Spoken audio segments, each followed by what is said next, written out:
నమస్కారం. వేదిక మీద ఉన్న గౌరవనీయులు మన వర్కింగ్ ప్రెసిడెంట్ గారు కేటీ రామారావు గారికి, అదేవిధంగా ఈ కార్యక్రమాన్ని ఏర్పాటు చేసి మమ్మల్ని అందరినీ ఇక్కడికి పిలిచి మీ అందరితో కలిసే అవకాశం కల్పించిన నమతారెడ్డి గారికి, అట్లాగే కూకట్పల్లి శాసనసభ్యులు సోదరులు మాధవరం కృష్ణారావు గారితో పాటు వేదిక మీద ఉన్న గౌరవ కార్పొరేటర్స్, ఎక్స్ కార్పొరేటర్స్ కానీ ప్రజాప్రతినిధులందరికీ, ముందు ఇక్కడికి వచ్చిన మా అక్క చెల్లెళ్ళందరికీ అందరికీ కూడా అంతర్జాతీయ మహిళా దినోత్సవ శుభాకాంక్షలు తెలియజేస్తా ఉన్నాను. చాలా సంతోషం. మహిళలకు ఒక రోజు ప్రత్యేకంగా అలాట్ చేసి మహిళలను గౌరవించుకోవాలని ఈ కార్యక్రమాన్ని ఎవరైతే మొదలు పెట్టినారో వారికి నిజంగా ధన్యవాదాలు తెలియజేస్తా ఉన్నాను. ఎందుకంటే ప్రతిరోజు మహిళలను గౌరవించాల్సిందే. ప్రతి దగ్గర మహిళా సేవలు, మహిళలకు సంబంధించిన సేవలు ప్రతి దగ్గర ఉంటాయి. అది ఇంటి నుండి మొదలు పెడితే బయట ఎక్కడైనా కూడా మహిళా సేవలు కాదనలేము. ఇంతకుముందు సునీత లక్ష్మారెడ్డి గారు సోదరిమణి గారు చెప్పినట్టు ఎక్కడైనా మహిళా పాత్ర కుటుంబంలో ఎక్కడైనా కాదనలేము. ఒక చెల్లిగా, ఒక భార్యగా, ఒక తల్లిగా ఎక్కడ చూసినా మహిళా పాత్ర ఉంటుంది. ఒక పురుషుణ్ణి తీర్చిదిద్దాలంటే కూడా తల్లి పాత్ర ఎట్లా ఉంటుంది అనేది మనందరికీ తెలుసు. ఈరోజు అందరికీ కూడా ప్రతి ఒక్కరికి ఈరోజు మహిళా దినోత్సవ శుభాకాంక్షలు తెలియజేసుకుంటూ, ఇదే కాదు మనందరికీ తెలుసు గతంలో ఎట్లాంటి పరిస్థితులు ఎదుర్కొన్నామో. ఏదైనా మాట్లాడాలంటే ఆడవాళ్ళకి ఏం చేతనవుతుంది, ఇంట్లో కూర్చోండి అంటుండ్రి. ఏదైనా అడగాలన్నా మీతో ఏమవుతుంది, మీతో ఏం కాదు, మీరు ఇంట్లో కూర్చోండి అనుకున్న వాళ్ళు. అంత ఎందుకు ఒక్కసారి కేటీఆర్ గారికి మీ తరఫున నేను చెప్పాలి. ఇప్పుడు వేదిక మీదకి వెళ్ళి నేను రాజకీయాల్లోకి వచ్చిన 20 సంవత్సరాల కిందట వంట చేసుకునే ఆమెకు రాజకీయం ఏం చేతనవుతుందని మాట్లాడున్నారు.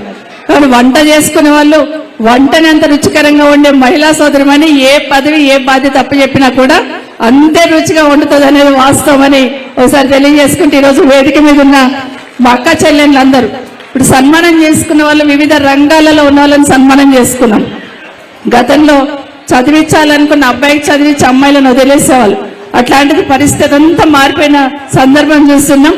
ఇంకా ఉన్నత శిఖరాలకు అధిరోహించాలని మనస్ఫూర్తిగా కోరుకుంటూ కేసీఆర్ గారికి ముందు ధన్యవాదాలు చెప్పాలి. ఎందుకంటే కేసీఆర్ గారి గురించి మాట్లాడుతున్నప్పుడు, వారు తీసుకొచ్చిన పథకాల గురించి మాట్లాడుతున్నప్పుడు కొన్ని రొటీన్గా చెప్తూ ఉంటాం. ఇంటింటికి నల్లా అన్నారు కేసీఆర్ గారు. కానీ ఇంటింటికి నల్లా తీసుకురావడంలో ఆయన ఆలోచన ఎంత గొప్పగా ఉందనేది ఒక్కసారి మీరు అందరు కూడా మీ దృష్టికి తీసుకురావాలా. గతంలో ఒకసారి మీటింగ్ లో చుట్టుపక్కల నీళ్ళు వస్తలేవు హైదరాబాద్ లో అన్నప్పుడు కేసీఆర్ గారు ఒక మాట అన్నారు, ఆడబిడ్డ బిందె పట్టుకొని బయటకు వస్తే మనం తలంచుకోవాలి, ఆడబిడ్డ బిందె పట్టుకొని బయటికి రాకుండా ఉండాలంటే ఇంటింటికి నల్లా ఇవ్వాలని చెప్పి ఒక గొప్ప పథకాన్ని తీసుకొచ్చారు. ఒక తండ్రి స్థానంలో ఉండి ఆలోచించున్నారు. నా ఇంటి ఆడబిడ్డ బిందె పట్టుకొని బయటకు వస్తే ఎట్లుంటుందో తెలంగాణ ఆడబిడ్డ కూడా బిందె పట్టుకొని బయటికి రావద్దని ఒక ఆలోచనతోని కేసీఆర్ గారు నిధులకు కూడా లెక్క చేయకుండా పెద్ద ఎత్తున డబ్బులు ఖర్చు పెట్టి ఇంటింటికి నల్ల ద్వారా నీళ్ళు ఇచ్చున్నారో లేదో ఒక్కసారి ఆలోచించండి. ఇంతకుముందు సునీత మాట్లాడుతూ చెప్పినారు కేసీఆర్ గారు కిట్ అన్నారు. కేసీఆర్ గారు కిట్ తీసుకురావడాన్ని కూడా తండ్రి స్థానంలో ఉండి ఆలోచించారు కేసీఆర్ గారు. ఒక్కసారి కేసీఆర్ గారిని ఒక మీటింగ్ లో అడిగాను నేను, అన్న కేసీఆర్ గారు కిట్ ఇచ్చారు, పుట్టే బిడ్డకు అన్ని వస్తువులు ఇచ్చారు, మళ్ళీ వాళ్ళకి 10,000 12,000 ఎందుకు వేసాము, 12,000 13,000 ఎందుకు వేసారు మీరు అకౌంట్ లో అని అడిగాను. ఒక్క మాట చెప్పారు కేసీఆర్ గారు, అమ్మ అందరు కూడా చాలా మంది పని చేసుకుని బ్రతుకుతూ కడుపు నింపుకుంటూ ఉంటారు. మరి బాలింత డెలివరీ అయిన తర్వాత నెల రోజులు కాగానే కలగక వాళ్ళు పనికి పోమ్మంటారు. ఇంట్లో పచ్చి బాలింత పనికి పోతే అటు బాలిన తల్లికి ఇబ్బంది, పిల్లకి ఇబ్బంది.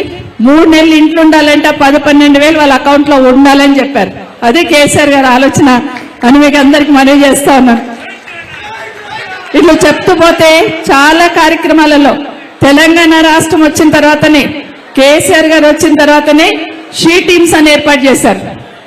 ఒక్కసారి ఆలోచించండి, ఎక్కడన్నా మహిళల వైపు కన్నెత్తి చూస్తే మేమున్నామని భరోసా కల్పించింది ఎవరంటే ఆ రోజు కేసీఆర్ గారి తరఫున షీ టీమ్స్ ఏర్పాటు చేశారు. ఇంతకుముందు మాట్లాడుతూ చెప్పినారు, చదువుకున్న పిల్లలు చాలా మంది ఉన్నా, ఉద్యోగాలు చేయడానికి అవకాశాలు లేకపోయినా, ఏదన్నా చిన్న వ్యాపారం చేసుకుందామంటే ఏం చేసుకోవాలి అర్థం కాని పరిస్థితులలో కేటీఆర్ గారు వారి ఆలోచనలకు సృష్టిగా ఈరోజు వీహబ్ అనేది ఏర్పాటు చేశారు. ఎంతో మంది చదువుకున్న అమ్మాయిలు ఒక భరోసాగా వీహబ్ దగ్గరికి వెళ్ళి చిన్న చిన్న వ్యాపారాలు వాళ్ళు గ్రౌండ్ చేసుకున్న సందర్భంలో కేటీఆర్ గారికి నిజంగా అభినందనలండి.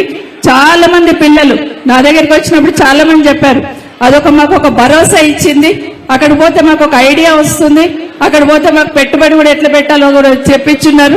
కాబట్టి నిజంగా మా అందరి తరఫున కేసీఆర్ గారికి కేటీఆర్ గారికి థ్యాంక్స్ చెప్పమని చాలాసార్లు చెప్పారు. ఇది వేదిక కాబట్టి మీతో పంచుకుంటున్నాను. ఇట్లా ఎక్కడున్నా కూడా మహిళలే కేంద్ర బిందువుగా తీసుకొని కేసీఆర్ గారు పాలించిన పాలన చూస్తున్నాం. మరొక్కసారి మా అక్క చెల్లెళ్ళందరినీ మీ అందరి చల్లని ఆశీర్వాదం కేసీఆర్ గారి మీద ఉండాలి. కేసీఆర్ గారు వస్తేనే ఈ రాష్ట్రానికి శ్రీరామ రక్ష.